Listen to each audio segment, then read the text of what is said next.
آج ہم کریں گے چچا چھکن کے ایک اور قصے کا احوال۔ بیچارے خود تو کچھ کرتے نہیں تھے اور دوسروں کو بھی کچھ نہیں کرنے دیتے تھے۔ خیر، اب کی بار بیچارے دھوبن کی شامت آ گئی۔ ہوا کچھ یوں کہ چچی ایک دو بار نہیں 20 مرتبہ چچا چکن سے کہہ چکی تھی کہ باہر تمہارا جو چیز چاہے کرو، مگر خدا کے لیے گھر کے کسی کام میں دخل نہ دیا کرو۔ آپ بھی ہلکان ہوتے ہو اور دوسروں کو بھی ہلکان کرتے ہو۔ سارے گھر میں ایک ہڑبڑی سی مچ جاتی ہے، میرا دم الجھنے لگتا ہے، اور پھر تمہارے کام میں نے نقصان کے سوا کبھی فائدہ ہوتے بھی تو نہیں دیکھا، تو ایسا ہاتھ پٹانا بھلا میرے کس کام کا؟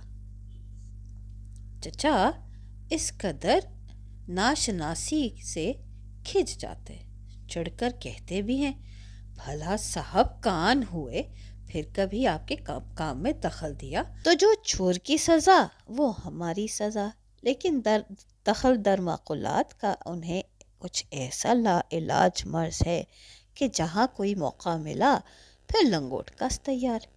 اب آج ہی کی دوپہر کی سنیے۔ چچی کا جی اچھا نہ تھا، گلا آ گیا تھا، شاید اس کی وجہ سے ہلکی ہلکی حرارت بھی تھی۔ منہ سر لپیٹے دالان میں پڑی تھی کہ دھوبن کپڑے لینے آ گئی۔ چچی نے کہا، بھائی برینٹھن، آج تو میرا جی اچھا نہیں، کل یا پرسوں آ جائیو تو میلے کپڑے دے دوں گی۔ دھوبن بولی، اے بیوی، برینٹھا آج رات بھٹی چڑھا رہا تھا، کپڑے مل جاتے تو 8ویں دن میں دے جاتی، نہیں تو پھر وہی 10-15 دن لگ جائیں گے۔ چچی بولی، اب تو جو ہو سو ہو، مجھ میں تو اٹھ کر کھڑے کپڑے دینے کی ہمت نہیں۔ چچا چھکن پر پرلے دالان میں بیٹھے میاں مٹھو کو سبق پڑھا رہے تھے، کہیں چچی کی بات سن پائی۔ انہیں ایسے موقع اللہ دے، چھٹ ادھر آن پہنچے اور بولے، کیا بات ہے، کپڑے دینے ہیں دھوبن کو، ہم دیے دیتے ہیں۔ چچی بولی، اے خدا کے لیے تم تو رہنے دو، ہلکم ڈالو گے سارے گھر میں، پہلے ہی میرا جی اچھا نہیں، کل پرسوں اللہ چاہے تو میں آپ اٹھ کر دے دوں گی نا۔ چچا کب رکنے والے ہیں بھلا؟ اللہ جانے کام ہی کا جنون ہے یا گھر کے کاموں سے طبیعت کو خاص مناسبت ہے، یا روک دیے جانے میں انہیں اپنے سلیقے اور سگڑاپے کی توہین نظر آتی ہے۔ بولے، واہ بھلا، کوئی بات ہے، یہ ایسا کام ہی کیا ہے، ابھی نمٹائے دیتے ہیں۔ چچی جانتی ہیں وقت پر چچا کب کسی کی سنتے ہیں، وہ تو بڑبڑاتی ہوئی کروٹ لیے پڑ رہی، اور چچا چھکن چلے دھوبن کو کپڑے دینے۔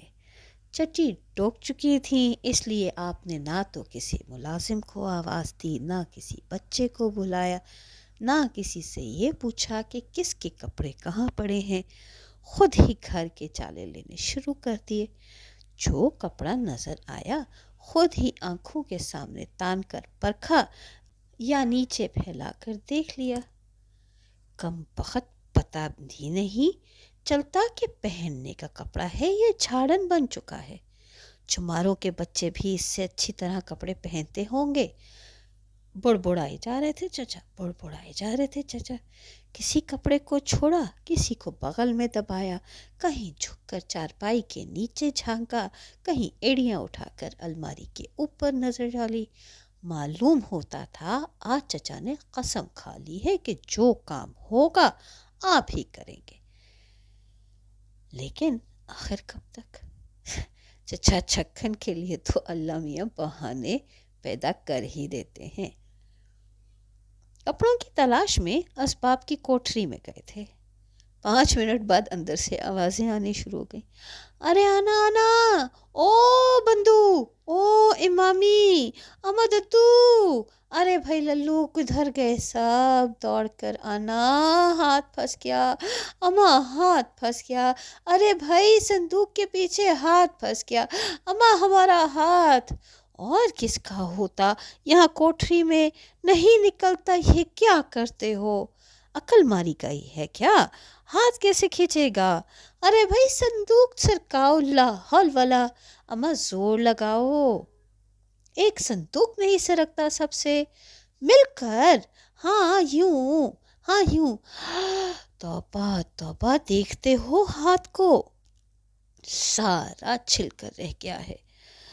دیکھیں ان بدتمیزوں کے طریقے، میلے کپڑے رکھنے کو جگہیں کیا کیا انوکھی نکالی ہیں، صندوقوں کے پیچھے ٹھونسا کرتے ہیں میلے کپڑے، احمق کہیں کے۔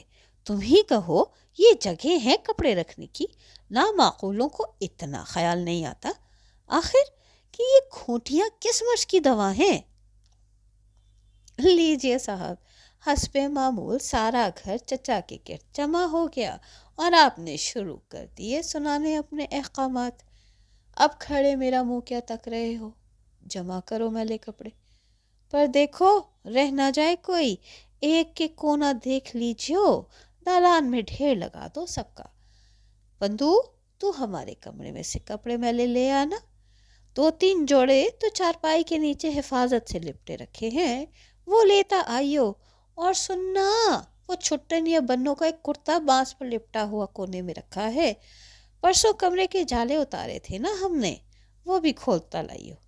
اور دیکھ، ابے سن، اے لو، ہوا کے گھوڑے پہ سوار ہے یہ کمبخت، پوری بات ایک مرتبہ نہیں سن لیتا۔ سننا، ایک بنیان ہماری انگیٹھی میں رکھا ہے، بوٹ پہنچے تھے نا ہم نے اس سے، وہ بھی لیتا آنا۔ جا، بھاگ جا۔ امامی، تو بچوں کے کپڑے جمع کرتے، ہر کونے اور طاق کو دیکھ لیجیو، وہ بدماش کپڑے رکھنے کو نئی سے نئی جگہ تلاش کرتے رہتے ہیں۔ نوکر روانہ ہوئے تو بچوں کی باری آ گئی۔ کہاں گئے یہ سب کے سب؟ او چھٹن، ارے او چھٹن، لیجئے ملاحظہ فرمائیے آپ کی صورت۔ ارے یہ کیا حال بنایا ہے، کوئلوں میں کہاں جا کھوسا تھا، نالائق۔ اتار اپنے کپڑے، نئے کپڑے پھر ملیں گے، پہلے میلے کپڑے یہاں لا کر رکھ۔ اور یہ بنوں کدھر گئی؟ میں کہتا ہوں آخر یہ مرض کیا ہو گیا ہے تم لوگوں کو؟ جہاں کام کی صورت دیکھی کھسک جانے کی ٹھہرا لی۔ چلو اندر، ایک کاغذ اور پینسل لا کر دو ہمیں، آخر لکھے بھی جائیں گے کپڑے یا نہیں۔ للو، تم بستروں میں سے میلی چادریں اور تکیوں کے غلاف نکال لاؤ۔ غرض 5 منٹ میں گھر کی یہ حالت ہو گئی گویا آنکھ مچھولی کھیلی جا رہی ہے۔ کوئی ادھر بھاگ رہا ہے، کوئی ادھر، کوئی چارپائی کے نیچے سے نکل رہا ہے، کوئی کونے جھانکتا پھر رہا ہے، کسی نے لپٹے ہوئے بستر سے کشتی شروع کر رکھی ہے، کوئی کپڑے اتار تولیہ لپیٹے بھاگا جا رہا ہے۔ ساتھ ساتھ چچا کے نعرے بھی سننے میں آ رہے ہیں، ارے آئیے آئیے، ابے لائیے لائیے۔ سب کے ہاتھ پاؤں پھول رہے ہیں، سٹی گم ہے، ٹکریں لگ رہی ہیں۔ کوئی آدھ گھنٹے کی محنت سے سارے کپڑے دالان میں جمع ہوئے۔ نوکر اور بچے کپڑوں کے ڈھیر کے گرد دائرہ باندھے کھڑے ہو گئے۔ صورتیں سب کی ایسی ہیں گویا سوانگ بھر رکھا ہے، کسی کے منہ پر مٹی پڑی ہے، کسی کے بال مٹیالے ہو رہے ہیں، کسی کے کپڑوں پر جالے لگے ہوئے ہیں۔ چچا چارپائی پر بیٹھے ایک ایک کپڑے کا معائنہ فرما رہے ہیں، ہر کپڑے کو انگلی کے سروں سے اٹھا کر دیکھتے ہیں، کبھی بچوں کو کوستے ہیں کہ کم بختوں کو کپڑا پہننے کا سلیقہ بھی نہیں آتا، کبھی دھوبن کو ڈانٹتے ہیں کہ خبردار جو ایک داغ بھی باقی رہا۔ کہیں بیچ میں وہ بنیان بھی ہاتھ میں آ گیا جس سے آپ نے بوٹ پہنچے تھے، خیال ہی نہ رہا کہ یہ اپنی ہی کاروائی ہے، برس پڑے۔ اب دیکھو تو ان کی حالت، یہ انسانوں کا برتا ہوا معلوم ہوتا ہے، اللہ جانے بد تہذیب کہاں کہاں۔ ارے او داغ اچھی طرح دیکھنے سے چچا کو یاد آ گیا کہ یہ بنیان ان کے اپنے کمرے کی انگیٹھی میں سے برآمد ہوا ہوگا۔ چنانچہ فوراً کپڑوں میں ملا دیا اور ارشاد ہوا، چلو اب جو ہے سو ہے، لو اب کپڑوں کو الگ الگ کرو کہ کون سا کپڑا کس کا ہے۔ 10 ہاتھ کپڑے الگ الگ کرنے میں مصروف ہو گئے، ہر ایک کو اپنی کارگزاری دکھانے کا خیال تھا۔ دھوبن الگ چیخ رہی تھی، اے میاں جانے دو، اے بھائی رہنے دو، میں ابھی آپ الگ کر دوں گی۔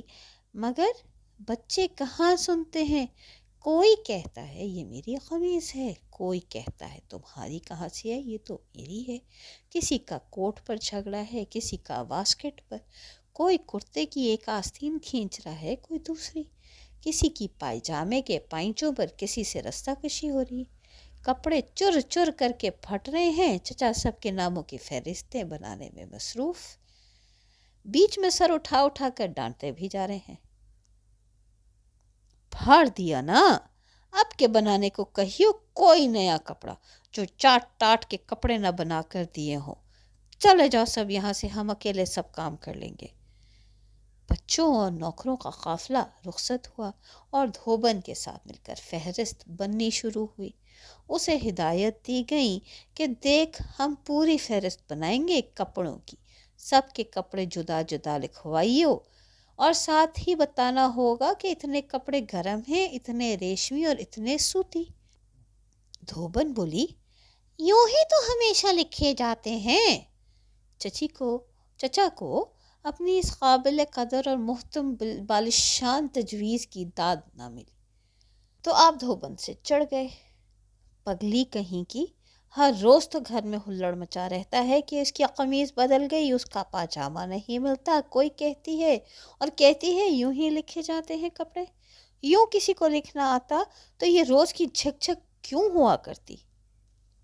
دھوبن چپکی ہو رہی، کپڑے گننے شروع کر دیے، پر اب پہلے ہی کپڑے پر نہیں بحث چھڑ گئی۔ دھوبن کہے کہ قمیض چھٹن کی ہے، چچا مصر ہیں کہ نہیں بنوں کی ہے۔ دھوبن کہتی ہے، میں کیا پہلی بار کپڑے لے جا رہی ہوں، اتنی بھی پہچان نہیں مجھ کو۔ چچا کہتے ہیں، احمق کہیں کی، کپڑا بازار سے لاتے ہیں ہم، سلواتے ہیں ہم، روز بچے کو پہنے ہوئے دیکھتے ہیں ہم، اور پہچان تجھے ہوگی۔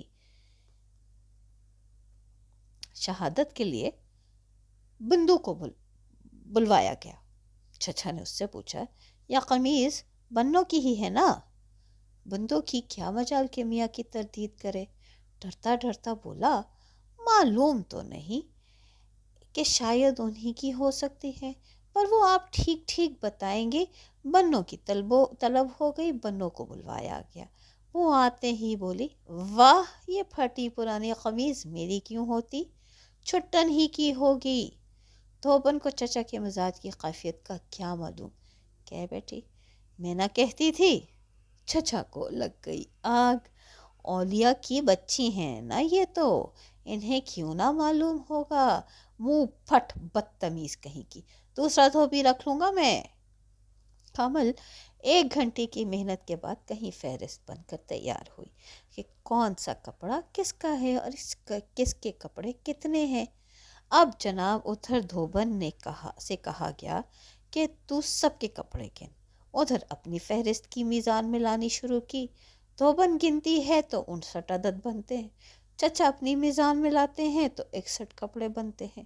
دھوبن بار بار کہتی ہے، میاں ٹھیک طرح جوڑو، 59 ہی ہیں، پر چچا ہیں کہ بگڑے جا رہے ہیں، تیرا جوڑنا ٹھیک اور ہمارا جوڑنا غلط ہو گیا، جاہل کہیں کی، اٹھ کر دیکھ، نیچے دبائی بیٹھی ہوگی۔